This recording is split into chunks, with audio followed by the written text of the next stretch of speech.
আওয়ামী লীগ এবং তার প্রধান এই অপকর্মের সহযোগী জাতীয় পার্টির সহ অন্যান্য যারা দোষর তাদেরও বিচার হতে হবে দল হিসেবে। যদি বিচার না হয় তাহলে বাংলাদেশে আরো ভবিষ্যতে ফ্যাসিবাদ তৈরি হতে পারে। জুলাই হত্যাকাণ্ড সহ মানবতা বিরোধী অপরাধে মামলার রায় হলো।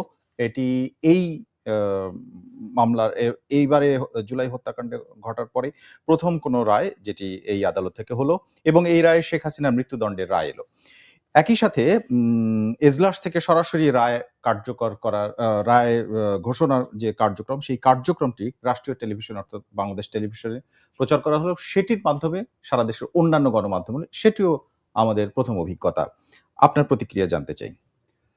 প্রথমত এই জুলাই গণহত্যায় অভিযুক্ত বাংলাদেশের সবচেয়ে ঘৃণিত স্বৈরশাসক শেখ হাসিনার বিরুদ্ধে যে রায় এসেছে এটা একটি ঐতিহাসিক এবং তাৎপর্যপূর্ণ নজির হয়ে থাকবে বাংলাদেশের ইতিহাসে। কারণ বাংলাদেশের গত 50 বছরে সত্যিকার অর্থেই আমাদের শাসন ক্ষমতায় যারা ছিল অনেকেই ক্ষমতা কুক্ষিগত করতে জনগণের উপরে নানানভাবে নিপীড়ন চালিয়েছে।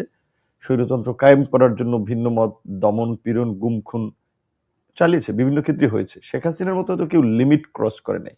তো কাজে এইটা বাংলাদেশের মানে প্রধানমন্ত্রী থেকেও তাদেরকেও যে আইনের আওতায় আনা যায় বা তাদেরও অপরাধের জন্য যে ফাঁসি হতে পারে এটা একটা দৃষ্টান্ত স্থাপিত হয়েছে এবং ভবিষ্যতে শাসকদের জন্য একটা সতর্কবার্তা। সেই দিক থেকে এটি একটি গুরুত্বপূর্ণ ঘটনা এবং আহত পরিবার এবং আহতরা যারা এখনো হসপিটালে আহাজারি করছে তারা কিছুটা হলেও বোধহয় একটু স্বস্তি পাচ্ছে যে এই ভেবে যে এই ঘটনায় বিচার হচ্ছে। কারণ আসলে শেষ পর্যন্ত বিচার হবে কিনা এটি নিয়ে আমাদের মনে একটা বড় ধরনের সংশয় ছিল। বৈদেশিক চাপ এবং নানান প্রেক্ষাপট উপেক্ষা করে ডক্টর ইউনূস সরকার, অন্তর্বর্তীকালীন সরকার শেষ পর্যন্ত বিচার করে যেতে পারবেন কিনা। কারণ অন্তর্বর্তীকালীন সরকার যদি বিচার না করেন এইটা গ্যারান্টি দিয়ে বলা যেতে পারতো যে পরবর্তী পলিটিক্যাল ইলেক্টেড গভর্নমেন্ট এসে এই বিচার ওইভাবে করবে না।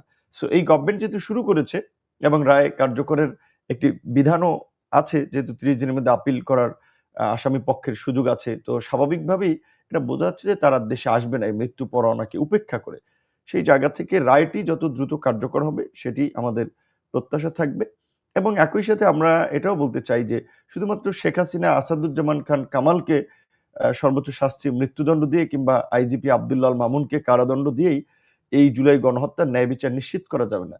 জুলাই গণহত্যা একটি সংগঠিত অপরাধ ছিল এবং একটি রাজনৈতিক দল যারা সংঘবদ্ধ জনগোষ্ঠীর প্রতিনিধিত্ব করে সেই দল হচ্ছে আওয়ামী লীগ, যারা সংগঠিতভাবে এই জুলাইয়ের নিপীড়ন সহ গত 16 বছর গুম খুনের মাধ্যমে বাংলাদেশকে একটা একদলীয় রাষ্ট্রে পরিণত করেছে। কাজেই দল হিসেবে আওয়ামী লীগ এবং তার প্রধান এই অপকর্মের সহযোগী জাতীয় পার্টির সহ অন্যান্য যারা দোষর তাদেরও বিচার হতে হবে দল হিসেবে। যদি বিচার না হয় তাহলে বাংলাদেশে আরো ভবিষ্যতে ফ্যাসিবাদ তৈরি হতে পারে।